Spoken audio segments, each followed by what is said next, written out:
welcome to this webinar, Recruiter Flow.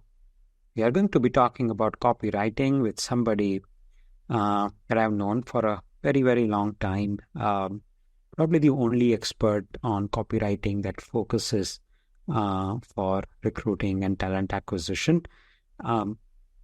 Please welcome Mitch. Mitch. Good afternoon, everybody, or good morning, I guess, where many of you are. I hope you're all well. So I'm Mitch Sullivan. I've started copywriting for recruiters in the summer of 2016, I think it was. So about 8-9 years now. We've been training recruiters how to sell jobs more effectively in writing. That's the bottom line as to what we do. We teach you through the prism of job ads because that's the most widely used sourcing channel.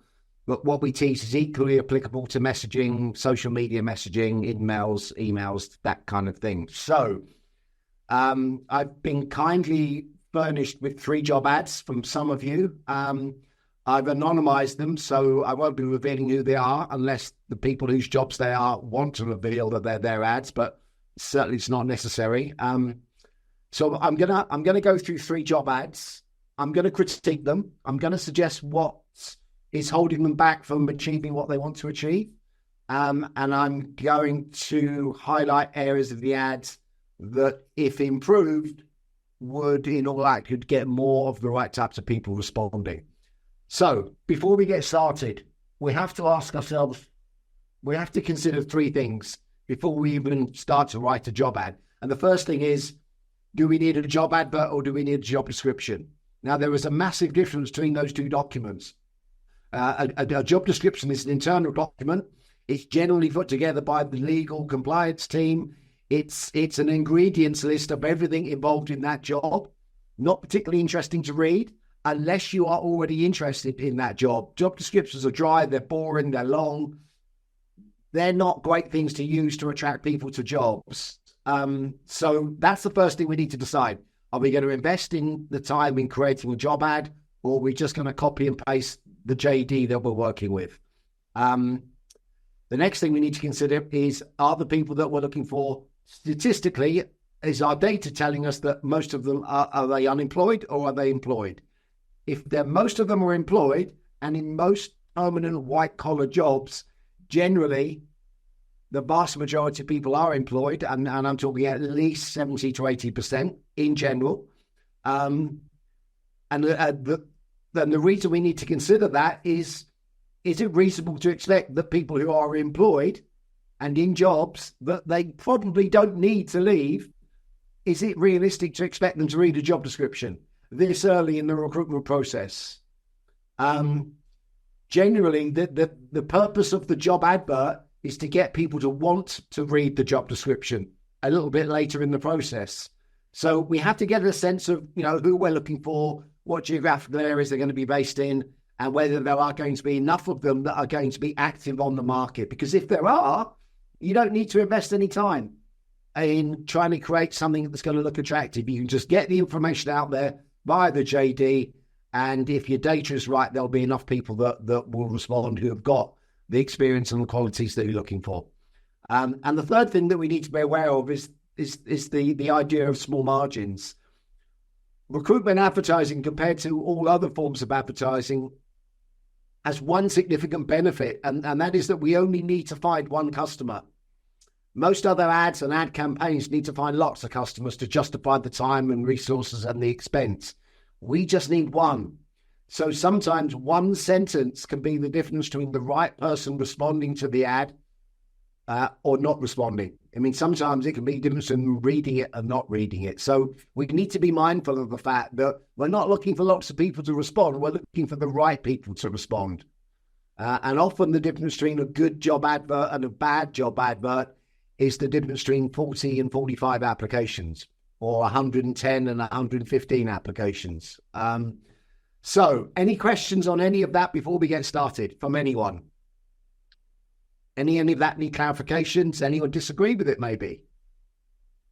I'm seeing some thumbs floating around. That's generally a good sign, I take it, yeah? Yeah. Okay. Right. Okay, let's get started. So I've got 3 ads.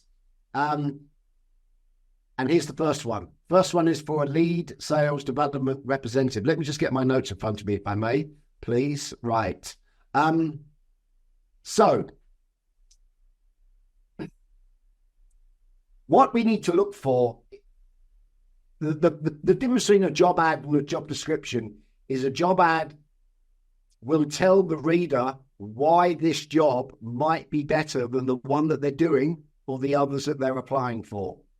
That's actually the definition of the word advertising. It's to sell. It's to sell in print, essentially. So the vast majority of ads pretty much only talk about the hiring company and what the hiring company wants. This is an example of that. So we've got an opening paragraph that essentially talks about who the company are, what they are, where they've been, what they're doing, blah, blah, blah, which is all kind of interesting information. But I would argue that that's not the first thing that people want to know.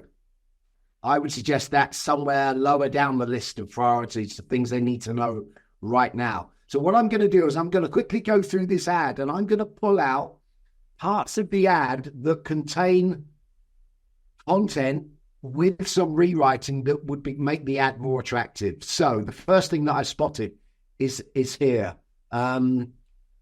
Joining a team with years of experience in the SaaS industry. It's somewhat tenuous, but is joining a team that have got lots and lots of experience, is that going to be a good thing for the candidate? If so, you need to tell the candidate why that's a good thing. Are they going to learn quicker? Are they going to make more sales because they're needing a team that are good at what they do because of that experience? But as it is on its own, it's just a feature of the job. Hey, this team has got lots of experience in SaaS sales. But what does years of experience mean? It could mean 5, it could mean 25. I think it needs to be dug into a little bit more, but there is potentially a benefit there that would attract the types of people that we're looking for. And then we've got lead and build a team. I find this a little bit at odds with the job title because it's lead sales development rep. But here we're talking about leading and building a team, which is a management position. So I'm a little bit confused, but we haven't got time to get into that now.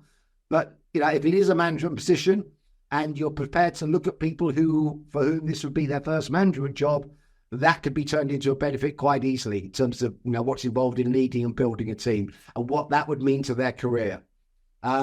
Moving down quickly. Here we go. Quickly here. Quickly understand and implement new concepts and strategies.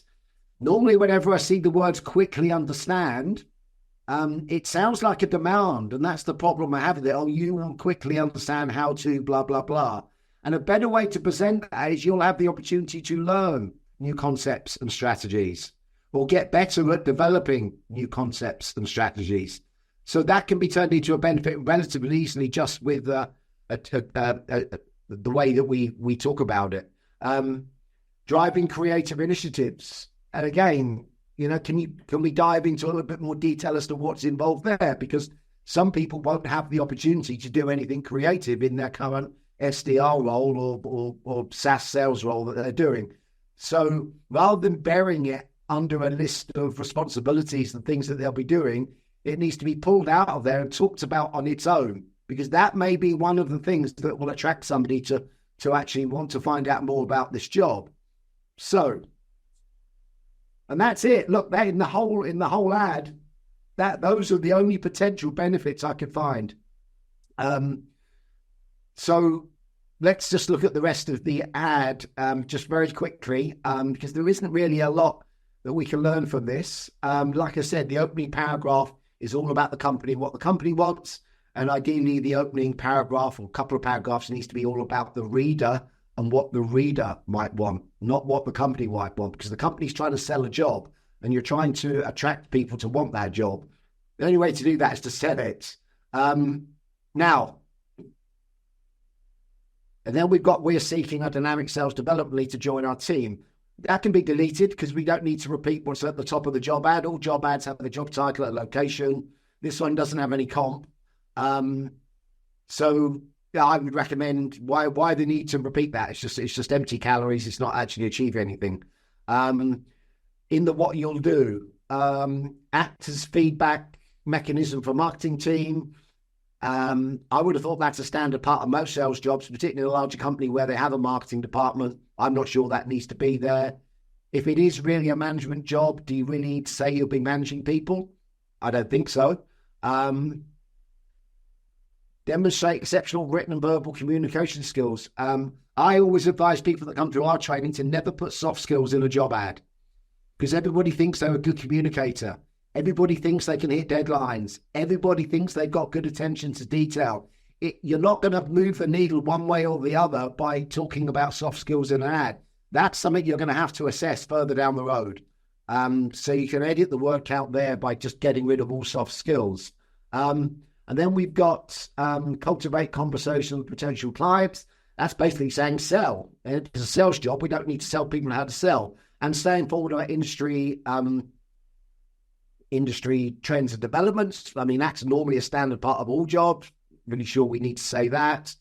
And we've got also leverage CRM systems effectively. You should have CRM experience. And again, pretty much all salespeople who've got SaaS experience will have worked with the CRM. So again, I don't see an awful lot of point of putting that here. Right, then we've got great if you've achieved this. And then we've got a list of things that we want the people to have.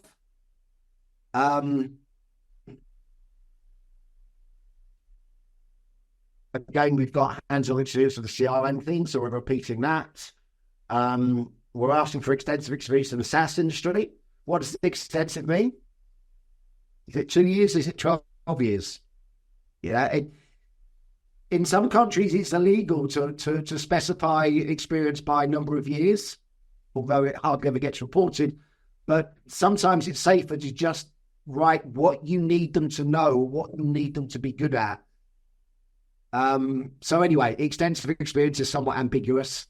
But he also says if you don't have experience in the SaaS industry, you could have got that experience from related roles. And what does related roles mean?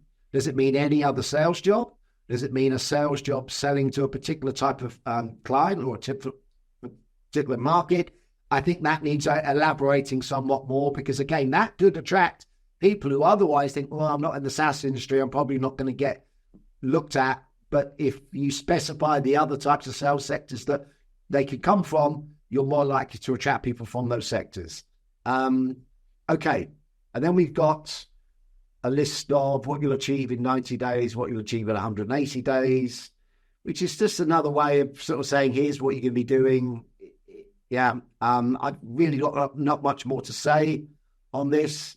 There are candidate requirements, so I'll take that back, although it's presented slightly differently. But the ad also doesn't have a call to action. So if the ad went out like this, there's nothing that says, do this, this will happen next. I'm assuming that the ad is going to rely on the fact that there'll be an apply button, and it will be logical and obvious that people will just hit an apply button.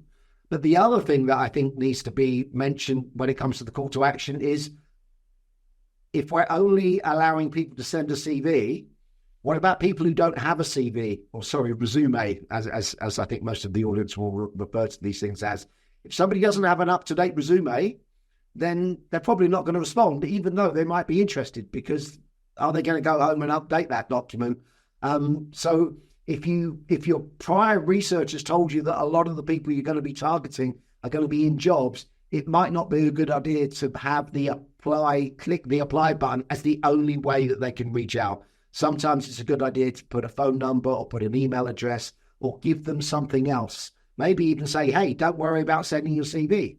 We'll deal with that later. You just want a response from somebody who might have the right kind of experience. The one thing that I will kind of talk about in the ad's favor is this word here. It's remote.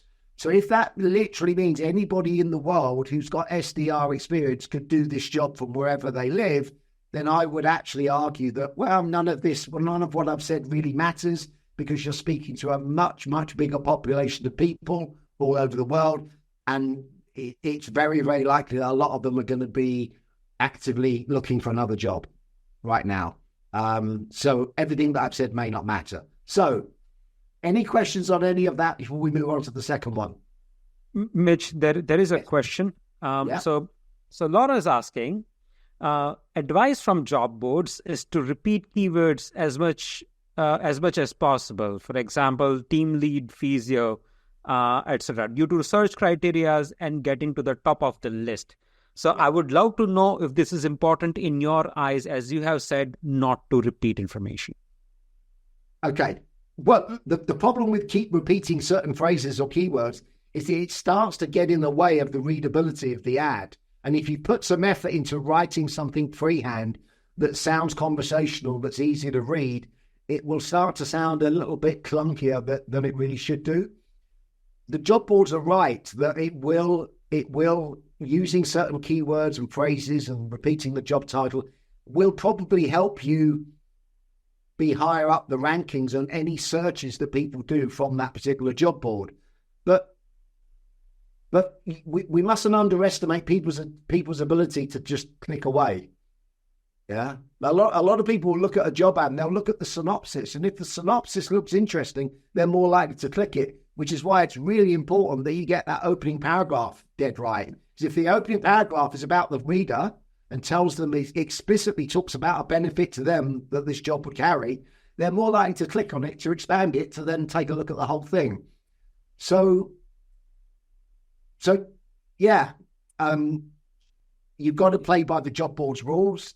It's their gated community, if you like. I'll just leave you with one last thing. The reason job boards do that is because they do it to drive up their own Google ranking for that particular search term. It really offers minimal benefit to the recruiter. It just adds a little bit more muscle to their own SEO. Okay, right. Moving on. Is that okay? I would probably add one more thing over there. So yes, I mean, the frequency of keywords appearance in the ad affects ranking, but so does your click-through rate, right? So if your copy is great and higher percentage of people are clicking through and, spending time or maybe even applying through it, it will start gaining in ranking, even if you have not done keyword stuffing, right? So I didn't know that, man. And is that applicable to all job boards in general? Not all, but the big ones too. Okay, right. So if we look at Indeeds and the monsters and these really, really large ones, they do look at CTRs as well. Okay. Right. Second ad. This one's interesting. It's very long. It's over 600 words, which I think is about 150 to 200 words too long for a job at this level. So let me do the same thing again. Let me pick through the ad, and I'm going to try and highlight the areas of the job post that contain the things that the candidates are most likely to be interested in. And once we identify what they are, we need to put them all, or most of them, at the top of the ad. Okay, and you'll see why I'm making a point of that here. So what we have is fairly standard job posting. We've got them repeating what's at the top of the ad. We are seeking a mid-level RPA developer. I mean, we don't need to tell people it's a job ad. They know what they're reading, so there's no need to repeat it. It's just getting in the way of what you should be talking about, and then we're telling them what they're going to be doing. And again, does an experienced developer really need to be told that they help build automation solutions? Yeah, I mean, there's places in the ad further down where you can get into what's involved in the job. But yeah, so it just dives straight into what they'll be doing here and here. But then here, it says you will have the opportunity to provide feedback and contribute to the ongoing improvement of our in-house automation software, playing a direct role in the shaping of the tools you'll be using. You will have the opportunity. Is it an opportunity? If so, how? You need to express to the reader why that is an opportunity to them. Because if you don't do that, it just reads like, here are the things you're going to be doing that are going to make us more successful. Now, whilst that will be a motivating factor for somebody once they're in the job, it's not going to be a motivating factor for them at the moment. Because at the moment, the thing that pretty much everyone that looks at a job post is most interested in is their own career, not the success of the company. Okay, so that could be reshifted to tell the reader, well, what are they going to learn by contributing to the development and the improvement of their in-house automation and all their software and all their tools? How is that going to help their career? How is that going to make them a better RPA developer? Okay, moving down. Where else is the gold? Here's some more here. Mentoring. That may be something that some developers really want to do. They want to start maybe feeding their way into management or supervisory jobs. So if this job has the ability for them to put their arm around some more junior people and teach them, some people will see that as an enormous benefit. So I would want to make more of a big deal of that and again, put it higher up in the ad. The hybrid thing right now, particularly in the tech sector, this is really, really important. And it's kind of being buried in the body copy of the ad here. I would be talking about the hybrid thing up here somewhere. Location. I mean, at the top of the ad, it reels off all these locations where people should be based. But if they can be based 2, 3, 4 hours away from that region, which is the sort of northwest of England, then that may well get more people. So I would make more of the hybrid and the fact that they can work 2 to 3 days from home. Okay, moving down. General characteristics and values. Right now, as we get near the end of the ad, there are things that are more interesting here. So here's the first one. Comfortable using a range of programming languages and technologies, including ones they've never been exposed to before. That's basically saying, hey, you'll get to learn new languages. That's how it should be presented, and it should be right at the top of the ad, not buried right near the bottom, because I know from the research I've done and from talking to good tech recruiters is that's probably the number one motivation for most developers is, do they get to play with new languages, learn new tech? And so rather than presenting it as a demand, which is what this is, you need to be comfortable using a range of blah, blah, blah, including ones you've never used before. Just present it as, hey, this is a great opportunity for you to learn X, Y, and Z. Next one, needs to be versatile. But I picked out on this, works on a variety of different project types. So the job has variety. Some clients are very different from other clients. That needs to kind of be opened up a little bit more. Talk about it. Give examples of how two projects can be wildly different, because generally people in all types of jobs like variety. So that I would strongly urge making a bigger deal of that. And then but go back to the learning thing. Keen to learn new things. We're constantly reviewing and updating the different technologies we're using. So you should be open to learning new things. Rather than being open to learning new things, yeah, you want to. So tell them what new things they might learn. That is more likely to get somebody who's not sure to actually reach out and respond. And then the other one is this: enjoy customer-facing work. Stereotypically, a lot of tech people, a lot of developers are introverts. They generally don't want to talk to clients, but there are some that do. And if this has a customer-facing element, that's going to separate the people that want to do that from the people that don't. So again, I would talk more about it and put it much higher up in the ad, because that will, to some people, act as an attractor. And particularly if it's mandatory. I mean, if it's not mandatory and people don't have to do it if they don't want to do it, and again, that would need to be said. And then we've got basically the benefit section. We've got the salary, which again, that should be right up there with the job title, the location, the type of job, and everything else, because that salary is one of the key criteria that helps people decide if they're even going to look at the job posting. So burying it down on the bottom is not a good idea. And then we've got these other benefits: free on-site parking, which depending if it's in a city, that could be quite a good benefit. Relaxed environment, casual dress, company events, funded training opportunities. I mean, all of those are things that you could possibly talk a little bit more about, particularly the funded training opportunities. I mean, that there is gold. It's the very last thing. It's right at the bottom of the ad. And the problem is a certain percentage of the people aren't going to read that far. So they won't know about it because they won't see it. So if they're going to get funded training, it needs to be up here. not right down at the bottom. Because the easiest and best way to get and hold somebody's attention is to talk about them. And the best way to do that is to tell them what aspects of this job they might find particularly attractive. Any questions on any of that? So the big problem with this ad here is, it's got lots of good information, and we'll go through other parts of it in a moment because there are bits that can be trimmed. But really, a lot of the good stuff is right down here at the bottom. If you didn't want to put any effort into improving this ad, all you would have to do is to cut and paste those 3 sections there and put them at the top of the ad and leave everything else as it is. And statistically, more people will start reading because there are benefits in there, even if you don't sort of animate them and open them up. So that's job ad number 2. Any questions?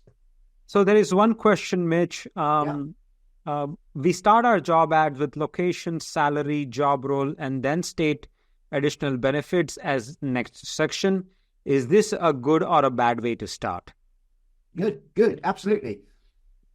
Whenever somebody sees a job post, either it's something they've searched on because they're looking for a certain type of job, or if they've received it in an email or in-mail, or if they accidentally bump into it on social media, the job title, the location, and or work from home, and the comp, even if it's just a range, it helps the person who sees that decide if it's even worth looking at. So if it's not paying enough, why would they even look at it?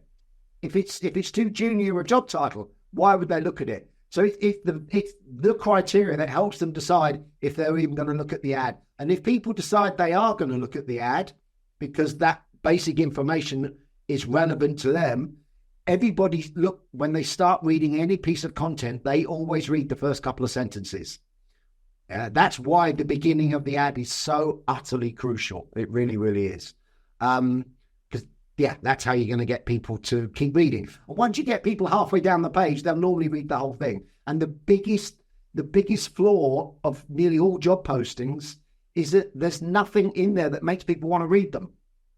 And I would argue that a lot of the inappropriate applications that job posts attract is because people didn't read it. So they don't really know what the hiring company or the recruiter is expecting. They've just made assumptions because the ad looked very dense, it looked very long, it looked quite boring the way it was laid out. It looked like a job description, essentially. So people at best will skim read it. So yeah, it is very important. It is very important. But once that's been established, you don't need to repeat it anymore in the ad. Right. Can I move on? Yep. Okay. No more questions right now. Ad number 3. Ad number 3 was interesting because it's obvious right from the beginning that this person is trying to sell this job. So I tip my hat to this person. I think it could be done a lot better. And I'm going to just go through it quickly and point that out. So what this job ad, as it was presented to me at least, didn't have a job title, location, and a comp range at the top. And what it does have is it has two headlines. First one, attention, Columbus, Ohio area plumbing professionals. If you've got a job title, location, and a comp at the top, you don't need that. You can get rid of that. It's just superfluous. It's not doing anything. It's not adding anything. However, what we have got, probably the main headline or the opener to this ad, and he's put it in capital letters as well, and added an exclamation mark to add added excitement. The best plumbing team in Central Southwest Ohio is growing. Okay?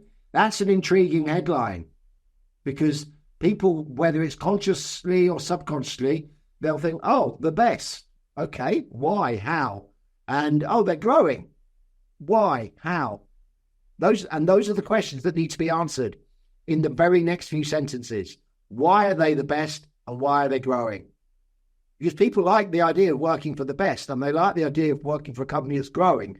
But if you can back it up and tell them, well, why they're so good, that's all people want to know. And you can probably do that in 100 words.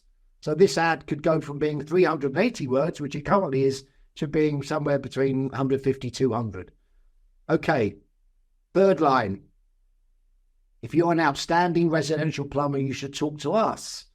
Okay, get to the pitch already. Yeah, you should talk to us. We're the best. We're growing.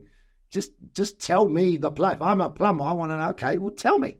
Yeah, Why should I talk to you? But then, unfortunately, it then dives straight back into the same old stuff we always see, which is we. It's all about the company. We're based here. You're repeating what they already know. I would argue that nobody needs to know that right now. But all of these paragraphs all start with we. And to be more powerful, sentences and paragraphs, they all need to start with the word you. You is the best word you can use in advertising.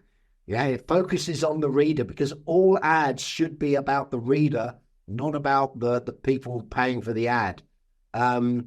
So, yeah, it's we. It should be you. But none of it's really telling the plumber that they're trying to attract why they're the best, why they're growing, why they should talk to you. The only part I can find is here. We offer opportunities and ongoing training. Okay, tell them. That's what they're going to get. One of the reasons we're the best is you will get lots of opportunities to get better at your job. We'll pay for you to go on training courses, blah, blah, blah, blah. And lots of opportunities for you to get promoted. You know, in the last 5 years, 28% of our employees have got a promotion or something. That suddenly becomes powerful because it's all about the reader and it answers the question why they should talk to you, why they should be interested in the fact that you're growing and that you're the best. You're backing up the claim that you're the best. Everybody reckons they're the best. A lot of people say it in public, but hardly anyone ever backs it up. See, you're going to have to back it up. Right, moving on. What's in it for you? Again, I like it when I see a subheading like that because it tells me that the reader, is acutely aware that they're trying to attract someone to a job. But I would argue that the what's in it for you section, so all of that needs to be right at the top of the ad. It needs to be there.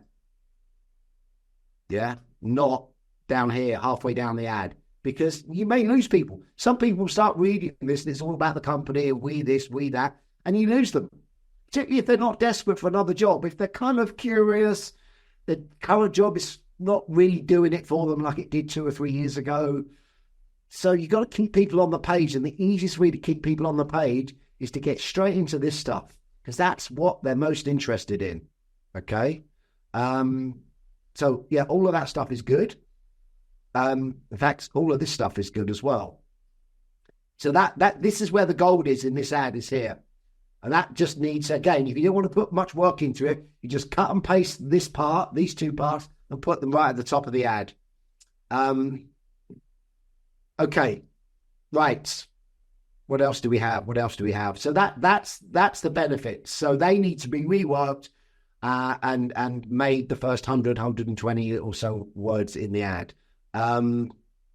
Right, let's go through and critique some of the other bits that don't really need to be there. I would get rid of this if it were me. If you're an outstanding residential plumber, you should talk to us. The only way I would leave it in there is if you immediately tell them why they should talk to you. But you're kind of doing that with that headline there. So basically pick one of these two. That's the better one. We're the best and we're growing. Gives you a perfect platform from which to tell the reader why you're the best, what you do that makes you so good, and probably also contributes to why you're growing as well. Okay. All the we stuff changed to you.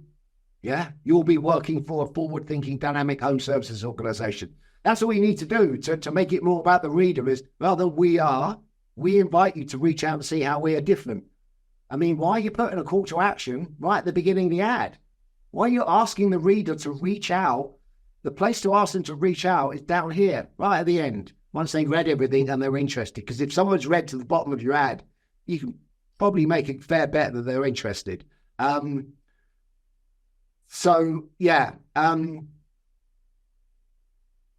Right. What else? One other thing we've got here, are people also benefit from? Better way of saying that would be you will also benefit from. Can't underestimate the power of the word you. And this ad does not take that opportunity to use the word you. It's all about our people, us, we, which just changes the whole tone of how it reads. There's a lot of good stuff in this ad, just needs to be rearranged. What else have we got here that I noticed that I wanted to talk to you about?